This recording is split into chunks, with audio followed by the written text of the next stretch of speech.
Welcome. My name is Eric Joseph Isoda, and I'm the President and CEO of the Northeastern Pennsylvania Industrial Resource Center. Thank you for viewing today's Cybersecurity 102 webinar. Today's event is the second of a two-part series of workshops designed to help small and mid-sized manufacturers, particularly those in the Department of Defense supply chain or aspiring to enter that supply chain, better understand current guidance regarding cybersecurity requirements and develop a plan to achieve their desired level of cybersecurity compliance. The first workshop in this series was recorded on March 3rd of 2023. If you've not yet viewed that workshop, please click the link below to jump to our YouTube channel and watch it now. Some of the topics that we'll be discussing today build on those that we discussed on March 3rd, so be sure to get yourself up to speed first and get a good foundation. Today's event will be moderated by Marla Hager, NEPIRC's Director of Client Development. Marla joined our team in 2016 and brings a breadth of experience and knowledge to our organization. Joining us again today, as they did on March 3rd, are Mark Gonzalez and Sam Lebdawi, both of Site2, a data management company that serves regulated and data-sensitive industries with services such as cybersecurity audits, data security training, and controlled data compromise testing and response plans. The team at Site2 specializes in helping clients achieve their desired level of cybersecurity requirement compliance, such as NIST 800-171 and ISO 2007-002. Mark Gonzalez is a co-founder and co-owner of Site2 and holds a BS degree and an MBA from the University of Scranton, as well as numerous professional designations. He also serves on a variety of advisory boards, information technology councils, and professional associations. Sam Lebdawi is a cybersecurity analyst at Site2. In addition to his degree from Keystone College, Sam holds numerous professional designations and certifications, including that of a CMMC registered practitioner. His client portfolio includes companies in the DoD supply chain, as well as financial, healthcare, and education sectors. This event is being recorded on March 24th with a live and virtual audience. So throughout today's event, you're going to hear questions from that audience. If, however, you have your own questions as you view this webinar, please jot them down and email them to info@nepirc.com, and we'll be sure to get you a prompt response. Thanks again for investing this time with us, and I'll turn it over to our moderator, Marla Hager. Welcome to Cybersecurity 102. Good morning. Thank you all for attending. Mark, Sam, again, thank you so much. We really appreciate having you back here for our Cybersecurity 102 workshop. Thank you, Marla. It's great to be back. Absolutely. So just wanted to talk at a high level what the agenda of what we were going to cover today. First, we were going to review some highlights from the first workshop, just take a little deeper dive into CMMC, both the level 1 and 2 assessment objectives, some documentation requirements, also some available resources both from NIST and CMMC, and also how NEPIRC and Site2 can help. And as Eric mentioned, we're also going to get into any questions that you may have so we can address those for you. Great. All right, so we're going to dive right in. For those of you who weren't able to attend the first workshop, just as a reminder, why are we here? We're here to talk about cybersecurity and making sure that the information that separates us on the battlefield from our adversaries is kept private and secure. So this image is just used as a representation of that, how our adversaries can get access to some of the intellectual property of the Department of Defense and use it basically to kind of try and level the playing field. So as a result, the DoD created the DFARS clause, the Defense Federal Acquisition Regulation Supplement 7012 is how it's familiarly known as. And it's really in an effort to try and ensure that every organization within the defense industrial base is following the same protocols for protecting what's called controlled unclassified information.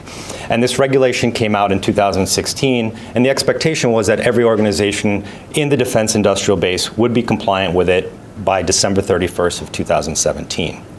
Unfortunately, that hasn't been the case, and there's a variety of different reasons for that we'll touch on a little bit today. But today we're going to dive a little bit deeper into what the expectations are for organizations to comply with this clause. So a little bit of information about the definition of CUI. So controlled unclassified information, the key word there obviously is that it is unclassified. This isn't the top secrets that are within the Department of Defense. This is information that is considered kind of secondary to that, but is still very important. We don't want to get into the wrong hands. Even little bits of information that are considered CUI gathered together can formulate a design, perhaps an engineering diagram for some piece of Department of Defense equipment. So ultimately, as you can see there, and on the webpage that is provided by the Department of Defense, you can get more information on what is considered to be controlled unclassified information. Oftentimes that is generated by the Department of Defense, but sometimes it is also generated by their subcontractors who are creating the unique intellectual property that's being used to create these either weapons or other military components. So at this time, I think I'm going to pass this over to my partner in crime. Thank you.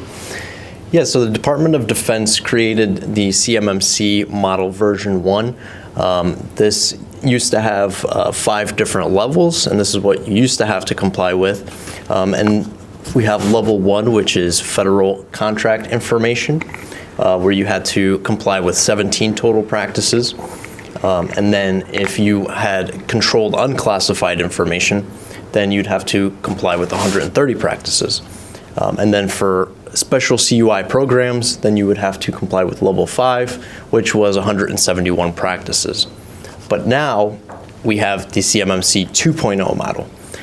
And this model is now consolidated into 3 different levels. Level 1 for federal contract information for 17 practices.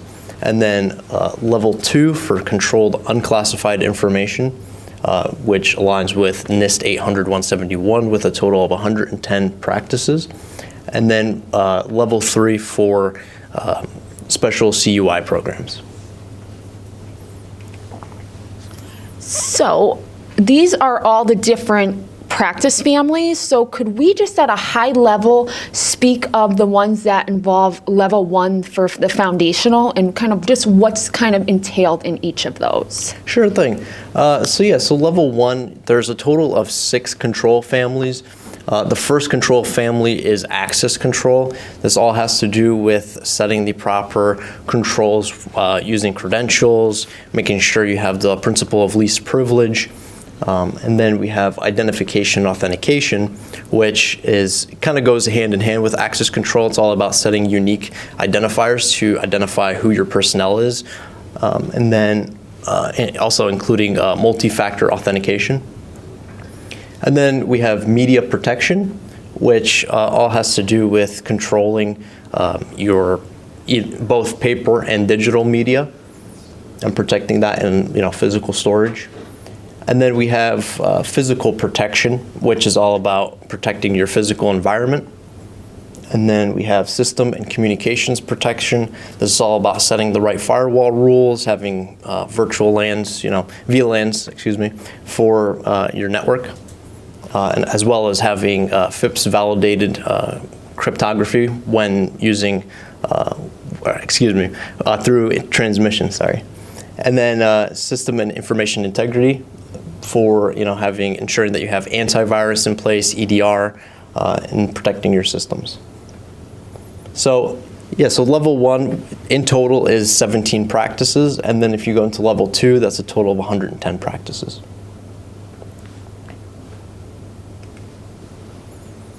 So on dodcio.defense.gov, there are assessment guides there to help organizations for either level 1 and level 2.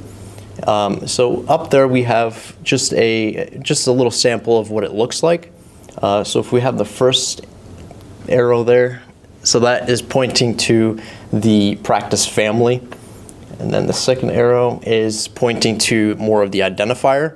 So you see there we have AC, which stands for access control, and then .L1, which stands for level 1, and then we have 311, which stands for the NIST 800-171 reference. Below that is just a description of the actual control itself, the main control, and then we have the assessment objectives. Often organizations overlook this portion of it, but the assessment objectives are basically what the auditor is going to be looking for at the time of the actual assessment. So for like a small to mid-sized manufacturer, who would the auditors want to speak with at the organization? Yeah, so it basically depends on who is responsible for that control and basically the process operator. But it really depends on the organization itself. And on the next slide, it kind of goes a little bit more into deeper detail on who they would interview. So assessors usually have 3 different options when using an assessment method. So they could choose 2 out of the 3. There's examine, interview, and test. So in the examine portion, they'll be examining your policies, your procedures, as well as any other type of documentation that you have. And then you have your interview, which answers your question. So they might, ask personnel with account management responsibilities, system or network administrators, personnel with information security responsibilities. And is there any sort of like minimum number of people that they would have to speak with at an organization for an audit? Not sure. Not necessarily a minimum. So I think in the first session, one of the things that we talked about was that in your system security plan, there are 3 individuals that have to be at a minimum identified in that plan. The data owner, the systems information systems officer, and then basically the person that's responsible for the IT environment. So those 3 people get called out in the system security plan, and at a minimum, you would expect an auditor to want to speak with those 3. But it's typically, a list beyond that as well, especially if you have outsourced any of the work. Okay, perfect. Thank you. And then that last one, we have test. So they might actually test the organization and test the actual control itself. Just want to put the next one. So then the next portion there, they give you a little discussion section. This just kind of gives you some more security principles that correlate with the actual control. And then you have the further discussion for further clarification on what the control is trying to tackle. And then they also provide usually 1 to 2 examples. And within those examples, they'll even include the references to the assessment objectives that I went over a couple slides ago. And that just kind of gives you a little example on how to actually tackle those specific assessment objectives. And then lastly, we have the potential assessment considerations. These are some questions that maybe an auditor would ask at the time of the assessment. Back to me. All right, so now we're transitioning into ways that both NEPIRC and Site2 in partnership can help you address some of these challenges. We talked about in the first session at a high level some of the responsibilities of the organization. We're getting now into a little bit more detail around what an auditor is going to look for. And obviously that can present some anxiety in most organizations. So as I mentioned in the first session, the way that I like to best prepare for anxiety or deal with anxiety is to be prepared. And so we can help you to be prepared either through a combination of blue team, purple team, or red team work. And on the next slide, we'll get a little bit more detailed into what those teams mean and what their responsibilities are. But one of the first things that obviously is important for us as a team, for NEPIRC and Site2 as a team to help any organization, is to first perform what's called either a gap analysis or a self-assessment. We want to understand what your security posture is today so that we can help you move forward from there. We really honestly can't take the word of another third party because we don't know how thorough they were in the work that they did. And so ultimately, as part of that, we generate the SPRS score that you can then use to report back to the Department of Defense as to where you stand. And you can build, obviously, from there. Identifying FCI and CUI data flows, federal contract information, and controlled unclassified information. It's key to understand where that data is coming from, who your upstream partners are, how you're storing that and sharing it within your organization, as well as who you are then sharing that information with as far as downstream partners, subcontractors, organizations like that. We'll talk about the policies and procedure templates that we can share with clients. These have been well developed and vetted. Those can be either used by an organization to fill out on their own, although it does require a compliance background to do it well. or we can fill out those policies and procedures for you. Of course, one of the things that's important in the world of cybersecurity is 24/7 monitoring, alerting, and incident response. Most organizations often are working on preventative measures as well as then response, prevention through antivirus and firewall as an example, and then response as far as disaster recovery, insurance policies, but often aren't doing the monitoring and alerting when an incident is occurring and trying to prevent it from getting worse. So we can provide that. It is some of the controls, they are some of the controls that are required in CMMC and NIST 800-171. And then bottom line, the more your employees know about these policies and procedures, about the rules that they're supposed to comply with, the better off they'll be at helping your organization stay secure and compliant. Obviously, unless you have good awareness training on a regular basis, then employees just don't know what to look out for. So when we talk about cybersecurity, the industry likes to refer to these three different teams that are out there looking to help an organization improve its security posture. And so the blue team is what you would traditionally consider to be your in-house defenses. Some organizations outsource that to a third party, but ultimately the responsibility of security is the organization's responsibility. So it's usually your IT operations, it's going to be your security operations within the organization, and the basic ability to respond to some kind of incident or disaster. Conversely, on the red team side, these are organizations that will do vulnerability assessments, identify gaps in your cybersecurity posture, perform penetration tests to identify where the low-hanging fruit would be that an adversary would look to exploit, and perform social engineering exercises as well. Phishing tests, vishing tests, smishing tests, a lot of those fun words that are out there to describe how hackers try to get you to either give them your credentials or give them access to your information. And then in the middle is what's called a purple team. And that's usually the consulting organization that is trying to bridge the gap between these two other teams, make sure that they're working together, collaborating and looking to improve the overall security posture of the organization.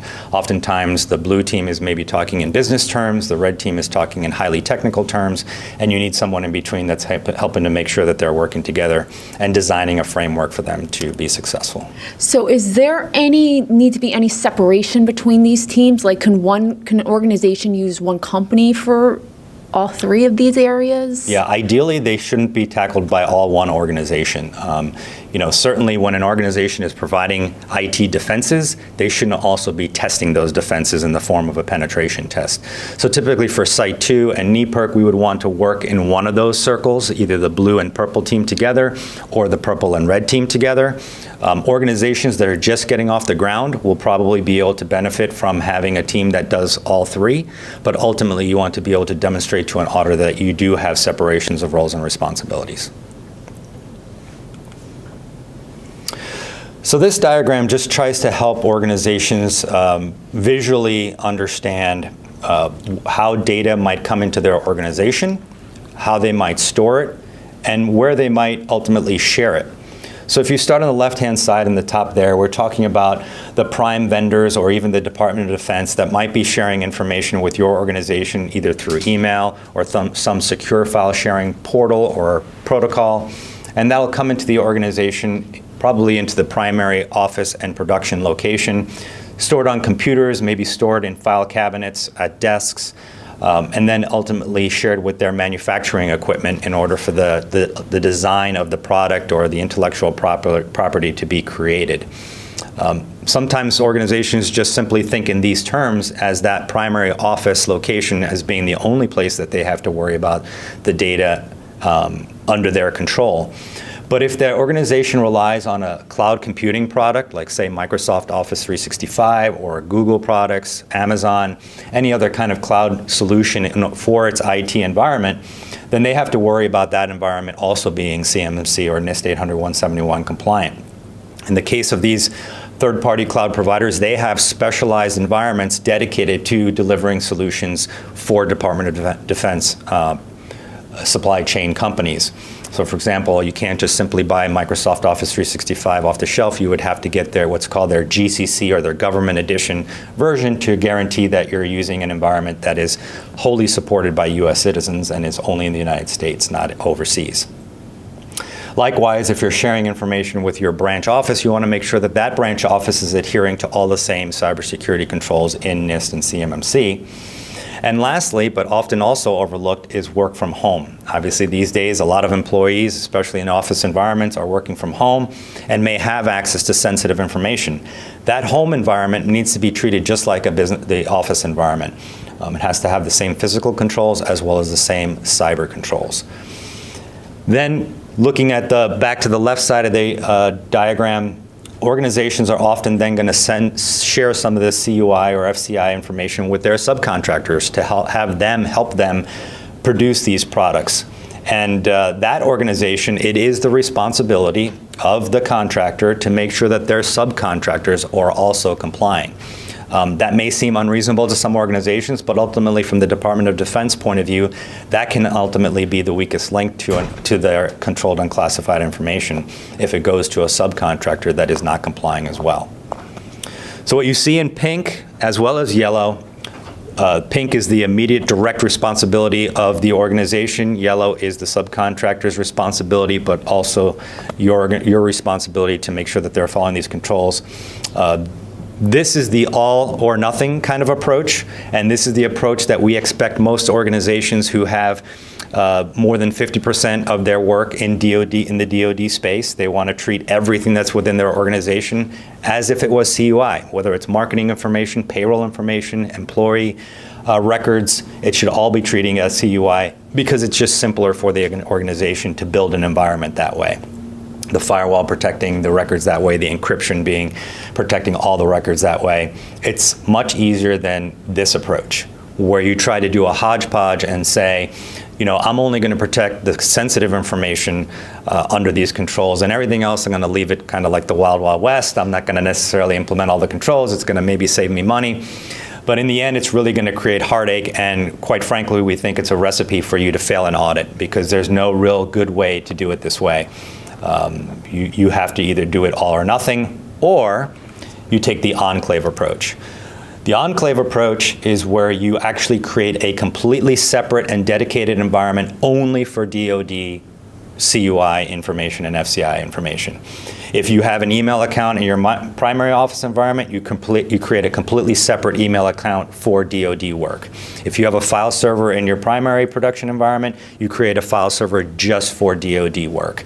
You create what's called, again, an enclave, a completely separate environment.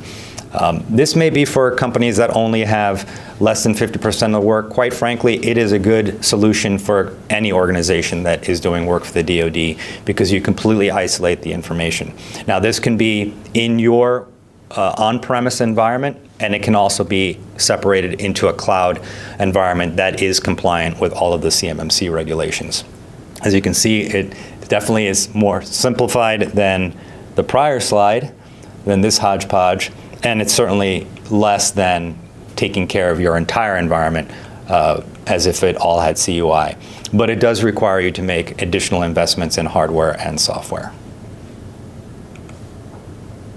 All right, this goes back to you. Thank you. Yeah, so for level 1, the required documentation, we have, the system security plan, which is the foundation of the cybersecurity program.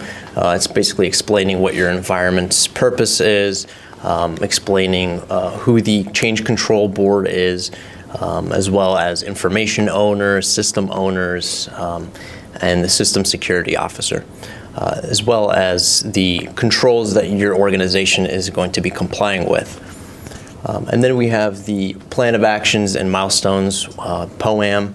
This is basically just a task list with task owners as well as target dates for things that are deficient. And then we have 6 policies and procedures up there.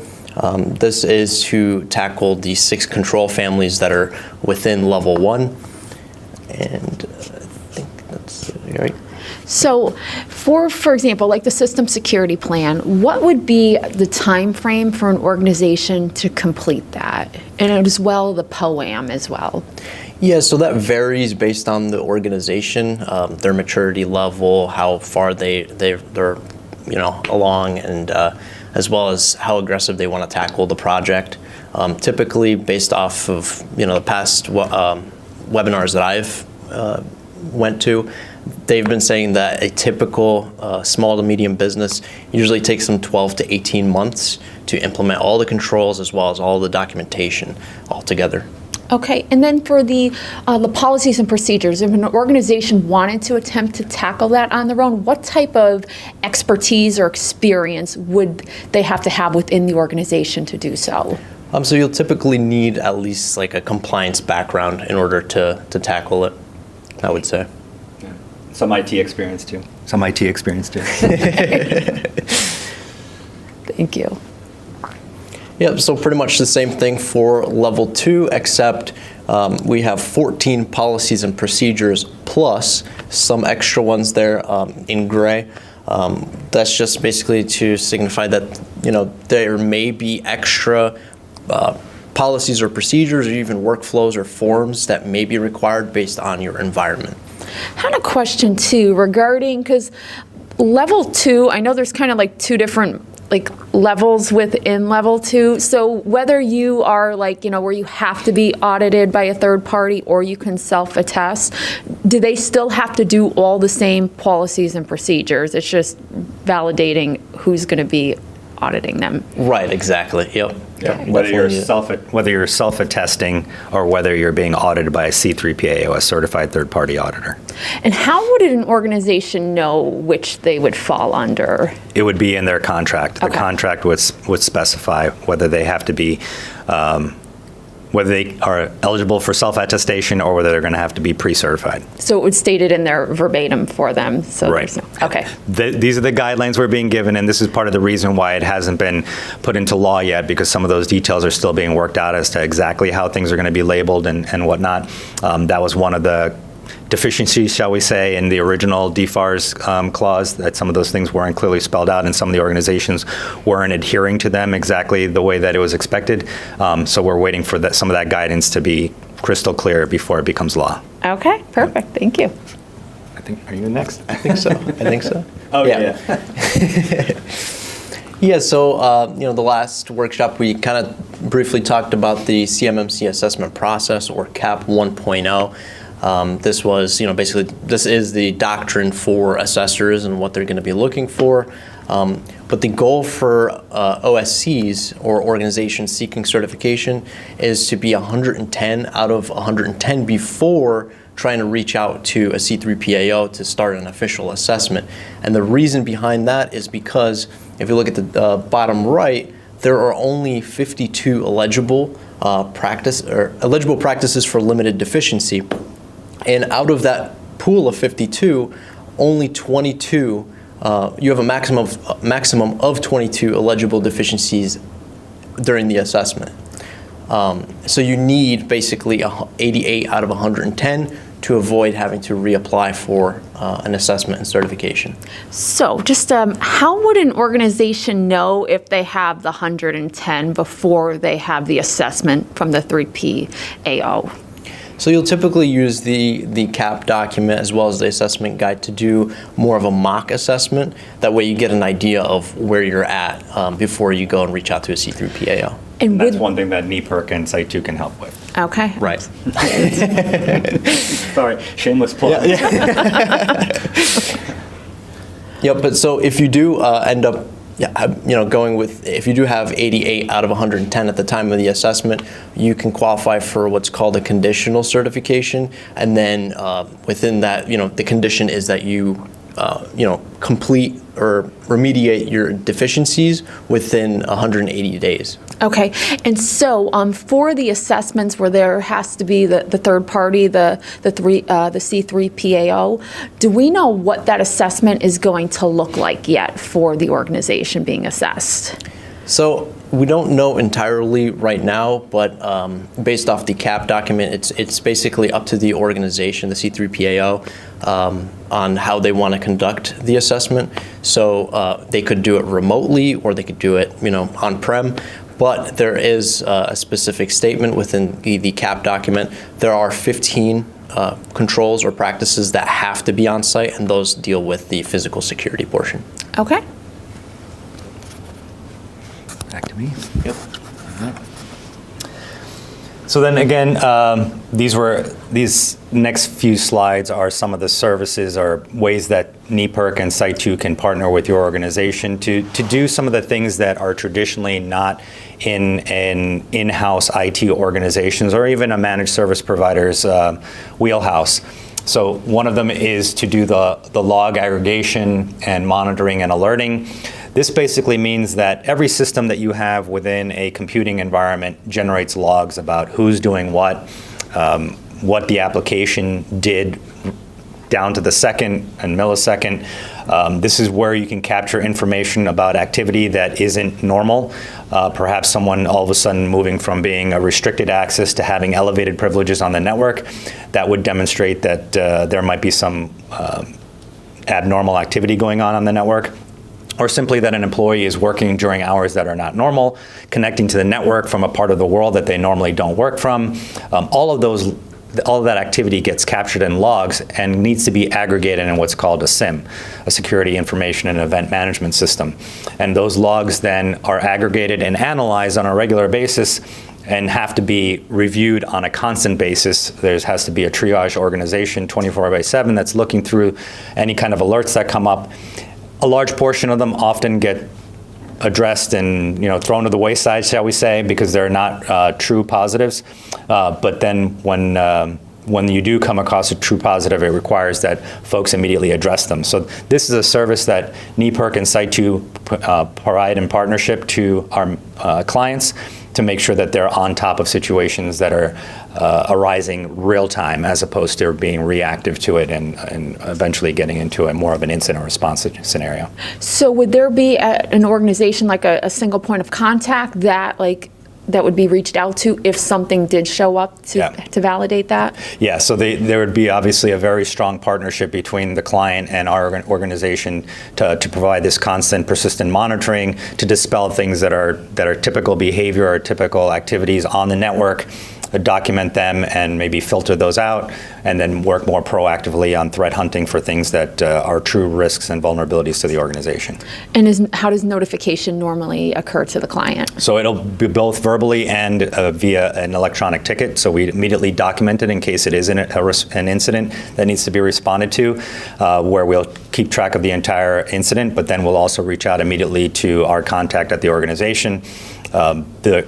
Our clients will often provide us with windows of when they're available to support these things. Even though we have a 24/7 operation, it doesn't necessarily mean that our client does. If they do have on-call personnel, we'll notify them as soon as we become aware of the situation as well. Okay, great, thank you. Yep. The next thing, and this is kind of an evolution of the preventative activities and defenses that are within or available to organizations now. Everyone has become comfortable and aware that antivirus is required on every device within a network.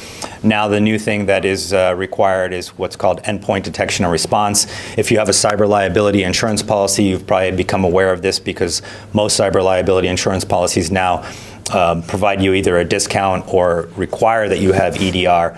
And basically that's another agent that has to reside on every endpoint. And what's an endpoint? An endpoint is basically any computing device on your network, whether it be a cell phone, a laptop, a tablet, a actual PC, or a server that is storing or transmitting controlled unclassified information. And what that endpoint detection and response does, it literally detects an activity that isn't expected onto the network. For example, someone connecting from overseas or somebody connecting or getting elevated privilege, it'll immediately respond. So on the previous slide, we were talking about log aggregation and storing information for potential forensic activity. This will actually take action and potentially lock out a user that we're seeing activity that they shouldn't be performing. And perhaps taking data and sending it to their personal email account or doing something along those lines. And then One of the things that we have already touched on a little bit is the 24/7 Security Operations Center. That's providing, most small to mid-sized organizations don't have an IT department that's working 24/7 to make sure that their information is secure. As you can imagine, in our getting our global economy and how the world is becoming so interconnected, you don't have adversaries only playing by our rules during the daytime. They're often going to be doing some kind of attack off hours when we're asleep and they're awake somewhere overseas. And so it does require these days for 24/7 operations to make sure that there is active monitoring and defense going on. So these are the types of services that we can bring to the table that are not traditional to a normal IT operation, especially for small and mid-sized organizations. So, in summary and in conclusion, before we open it up to questions from the audience, the goal is obviously to protect controlled unclassified information. And you can take a couple of different approaches with your IT environment, either an all or nothing approach where you treat all of the information on your network as if it was controlled unclassified information. You try in a segmentation approach, which we think is really just the path to failing an audit. Or you create an enclave where it's a completely separate environment from your normal day-to-day operations, which is isolated for Department of Defense information. If you're a maturity level 1 organization, basically an organization that does not have controlled or unclassified information, but you do have federal contract information, then you have to adhere to the 6 practice families and the 17 controls under those 6 practice families. So whether you're doing an off-the-shelf product or not, you have to at least be level 1 compliant. Maturity level 2 is for organizations that do receive or create controlled unclassified information, and that you have to do all 110 practices under the 14 families, and along with all of the documentation that is expected. We touched a little bit on some of the plus there, forms and things that are required as part of a normal process. So we talked about incident response. Hey, what's the first thing that an organization might do if we suspect some kind of breach? Well, we'll have to fill out a ticket. And that is kind of a plus document that is not necessarily specifically spelled out within CMMC, but is something that is expected to be done.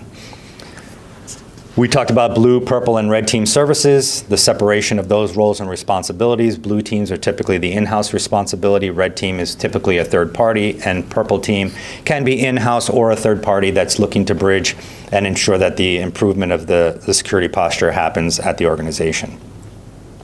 And we just covered these last 2, the monitoring, detection, and response that's required for an organization to be actively defending itself, not just preventative, not just reactive. We certainly don't want to get to the reactive point where a disaster or an incident has occurred, because at that point, that's when the public black eyes come in, that's when the bad press happens, and that's when you're in recovery mode with your cyber liability insurance policy.